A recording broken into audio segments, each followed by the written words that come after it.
Hello दोस्तों, मेरा नाम है अर्जुन। स्वागत है आपका मेरे यूट्यूब चैनल पे। गाइज, आज की वीडियो काफ़ी ज़्यादा इंपॉर्टेंट रहने वाली है क्योंकि हम इसमें डिस्कस करेंगे क्लास 12th मैक्रो इकोनॉमिक्स से जो आपका नेशनल इनकम का यूनिट है, उसमें जितने भी सारे इंपॉर्टेंट डिफरेंस है वो आज की वीडियो में मैं लेकर के आया हूँ। तो चलिए जल्दी से वीडियो को शुरू करते हैं और लास्ट तक जरूर देखना।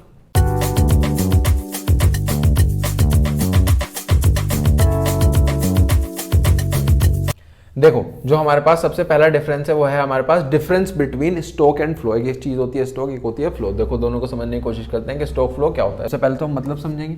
मतलब में क्या आ जाता है, stock variable refers to that variable which, ये एक वो वेरिएबल है जिसको आप मेजर करते हो at a particular point of time पे। और फ्लो वेरिएबल कौन सा है वेरिएबल है, flow variable refers to that variable which is measured over a period of time. ये मेजर होता है at a particular point of time, ये मेजर्ड होता है over a period of time. इसके बाद स्टॉक में टाइम डायमेंशन नहीं होती, फ्लो में हमारे पास टाइम डायमेंशन होती है क्योंकि ये हमारे पास मेजर करा जाता है। कैसे मेजर करा जाता है, over a period of time. ठीक है जी। स्टॉक जो वेरिएबल होता है वो होता है हमारे पास स्टैटिक और ये होता है हमारे पास डायनेमिक। स्टैटिक का मतलब होता है फिक्स, डायनेमिक का मतलब होता है जो चेंज होता रहता है ना। अब इसके कुछ एग्जांपल समझ लेते हैं। एग्जांपल होते हैं हमारे पास, अगर मैं बात करूं स्टॉक की, स्टॉक के एग्जांपल क्या है, population of India as on 31 March 2022। अगर किसी भी चीज में एज ऑन या फिर एज एट आ रहा है तो समझ जाना वो eight a particular point of time है, तो स्टॉक है ना। Total number of Maruti car तो भी किसमें आ जाएगी, स्टॉक के अंदर आ जाएगी। इसके बाद चलते हैं फ्लो पे। अगर किसी में भी ड्यूरिंग द ईयर आ रहा है ना, स्टॉक में तो आपको देखना है एज ऑन और एज एट, फ्लो में आपको देखना होता है ड्यूरिंग द ईयर। ये ड्यूरिंग आ रहा है तो वो हमारे पास फ्लो हो जाता है। इसमें भी ड्यूरिंग है तो ये भी हमारे पास फ्लो हो जाएगा। ठीक है, नेक्स्ट डिफरेंस पे चलते हैं।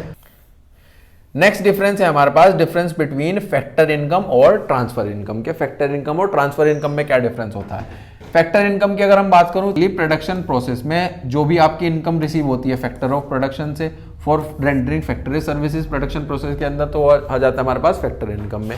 ट्रांसफर इनकम में आ जाते हैं वो इनकम आ जाती है जो without rendering any productive services है। यहाँ पर हमारे पास है बाय रेंडरिंग सर्विसेज और वहां पे है विदाउट रेंडरिंग सर्विसेज, है ना। ये यानी कि फैक्टर इनकम जो है नेशनल इनकम और डोमेस्टिक इनकम दोनों में इंक्लूड हो जाता है। और ट्रांसफर इनकम ना तो हमारे पास नेशनल इनकम में इंक्लूड होता है, ना ही हमारे पास डोमेस्टिक में इंक्लूड होता है। ये हमारे पास अर्निंग कॉन्सेप्ट है फैक्टर इनकम, ये हमारे पास एक रिसिप्ट कॉन्सेप्ट है ना। नेक्स्ट लिखा हुआ है कि कैसे रिसीव होता है, it is received by factors of production. जो हमारे पास फैक्टर इनकम होती है वो कहां से मिलती है, फैक्टर ऑफ प्रोडक्शन, जैसे कि लैंड, लेबर, कैपिटल और एंटरप्राइज।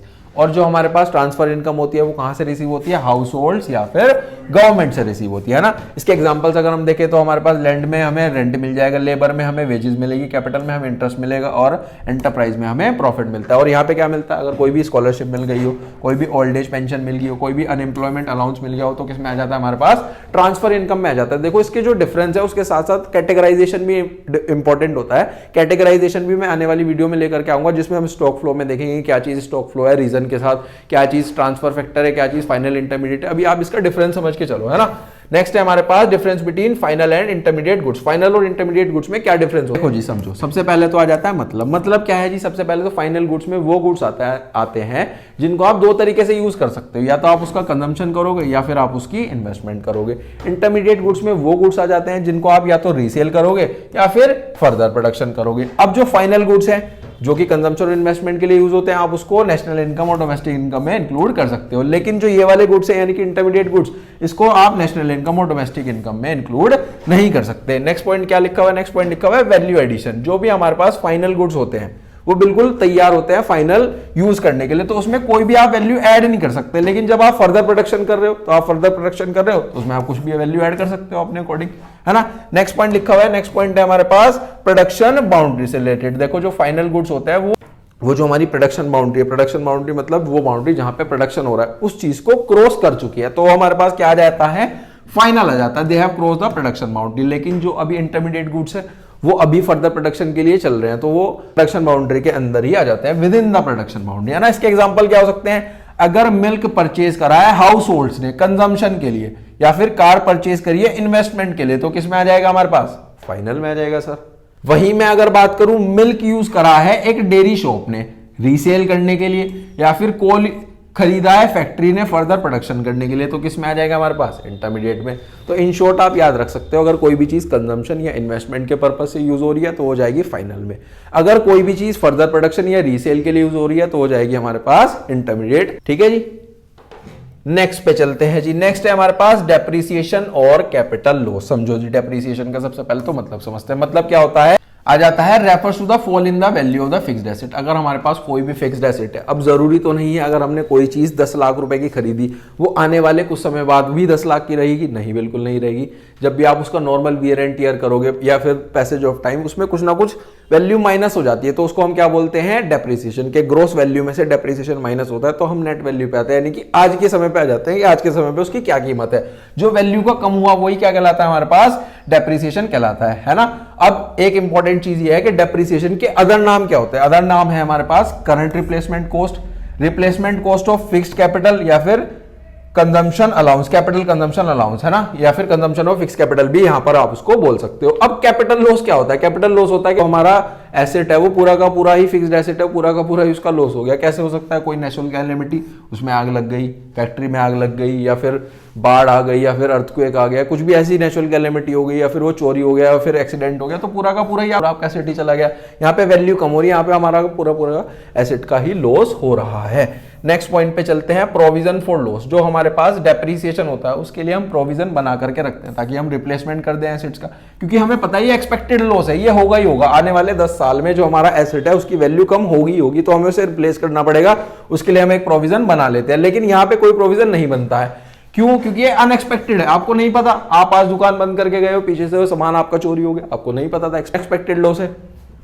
प्रोडक्शन प्रोसेस, देखो जी, डेप्रिसिएशन से हमारा प्रोडक्शन प्रोसेस हैम्पर नहीं होता, कोई इफेक्ट नहीं आता। लेकिन अगर हमारा पूरा का पूरा एसेट ही चला गया तो हमारा प्रोडक्शन प्रोसेस तो रुक जाएगा, तो ये हैम्पर कर देता है प्रोडक्शन प्रोसेस। ठीक है जी, समझ में आया। नेक्स्ट डिफरेंस पे चलते हैं। नेक्स्ट डिफरेंस क्या होता है, डोमेस्टिक और नेशनल इनकम। देखो जी, डोमेस्टिक में आ जाता है, सबसे पहले तो नेचर समझते हैं। नेचर क्या होता है, इसके अंदर वो आ जाएगी चीजें जो भी आपने फाइनल गुड्स और सर्विसेज का प्रोडक्शन करा, लेकिन with in the domestic territory of the country. अगर आप domestic territory of the country के अंदर ही प्रोडक्शन करते हो तो क्या आ जाता है, डोमेस्टिक इनकम आ जाती है। एक टेरिटरियल कॉन्सेप्ट है, ये एक नेशनल कॉन्सेप्ट है। नेशनल इनकम क्या है, नेशनल कॉन्सेप्ट है। क्यों, क्योंकि इसमें सारे के सारे फाइनल गुड्स और सर्विसेज का प्रोडक्शन आ जाता है जो आपने बाहर से करा है। अगर आपको डोमेस्टिक से नेशनल पे जाना है, डोमेस्टिक से नेशनल पे जाने का एक तरीका था, आप उसमें प्लस है ना भाई ये जोड़ दो, यानी कि बाहर से सब चीजें जितने प्रोडक्शन करा उसमें जोड़ दो, नेशनल में पहुंच जाते हुए। टेरिटरियल है वो नेशनल कॉन्सेप्ट है।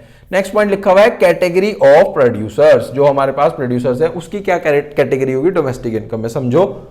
इसमें एक कंडीशन है, इसमें कंडीशन क्या है कि जो भी प्रोड्यूसर होगा वो कहां से होगा, domestic territory of the country से होगा। लेकिन नेशनल इनकम की अगर मैं बात करूं, इसमें जो प्रोड्यूसर होगा वो कौन होगा, normal resident of the country होगा, है ना। इसके अंदर एनएफआईए नहीं आता और यहां पर एनएफआईए आ जाता है नेशनल इनकम में। ठीक है जी, नेक्स्ट पे चलते हैं। नेक्स्ट है हमारे पास difference between national income at current price, national income at constant price. इसको बड़े ध्यान से समझना है। देखो, national income at current price की जो मीनिंग लिखा है वो क्या लिखा है, it refers to the money value. ये एक मनी वैल्यू है किस चीज की, फाइनल गुड्स एंड सर्विसेज जो कि प्रोड्यूस हुए हैं नॉर्मल रेजिडेंट्स के द्वारा कंट्री के अंदर। लेकिन कैसे मेजर्ड हो रहे हैं, prices of the current year, है ना। करंट ईयर में आप करंट ईयर के ही प्राइसेस से मेजर कर रहे हो। लेकिन अगर मैं कांस्टेंट की बात करूं तो कांस्टेंट में डेफिनेशन तो ये चलेगी कि money value of final goods and services produce by normal residents of a country in a year measured at a base year. यहां पर है हमारे पास करंट में है करंट ईयर और कांस्टेंट में है हमारे पास बेस ईयर के प्राइसेस की मदद से। नेक्स्ट लिखा हुआ है इंडेक्स ऑफ इकोनॉमिक ग्रोथ। ये एक गुड टूल नहीं है मेजर करने के लिए इकोनॉमिक ग्रोथ का, लेकिन जो हमारे पास कांस्टेंट प्राइस होता है ये एक बेटर टूल है इकोनॉमिक ग्रोथ को मेजर करने के लिए। नेक्स्ट पॉइंट पे चलते हैं। नेक्स्ट पॉइंट लिखा हुआ है हमारे पास, नेक्स्ट है cause of change. Cause of change में क्या आ जाता है, ये इफेक्ट हो जाता है हमारे पास दोनों ही चेंज में, यानी कि प्राइस और क्वांटिटी के टर्म्स में। सिर्फ और सिर्फ हमारे पास क्वांटिटी में होता है ना। नेक्स्ट आप इसको कैलकुलेट कैसे कर सकते हो, जो हमारे पास करंट वाला है उसको आप कैसे कैलकुलेट कर सकते हो, करंट यानी कि P1 इंटू Q1। जो इसमें करंट है, करंट में बेसिकली बोला जाता है P1 और Q1 से डिनोट करा जाता है ना। जितना भी बेस होगा वो कैसे होगा, बेस में आ जाता है हमारे पास 0, यानी कि P0 इंटू Q1 यानी कि करंट क्वांटिटी। इसके बाद इसका अदर नेम क्या है, इसको आप जान सकते हो नॉमिनल नेशनल इनकम के नेम से, और यहाँ पे आता है रियल नेशनल इनकम के नेम से। तो यही थे हमारे पास important difference related to the national income unit. I hope आपको बहुत अच्छे से समझ में आएगा। वीडियो अच्छी लगी हो तो लाइक शेयर कमेंट करना ना भूलें। मिलते हैं नेक्स्ट वीडियो में, टिल देन थैंक यू।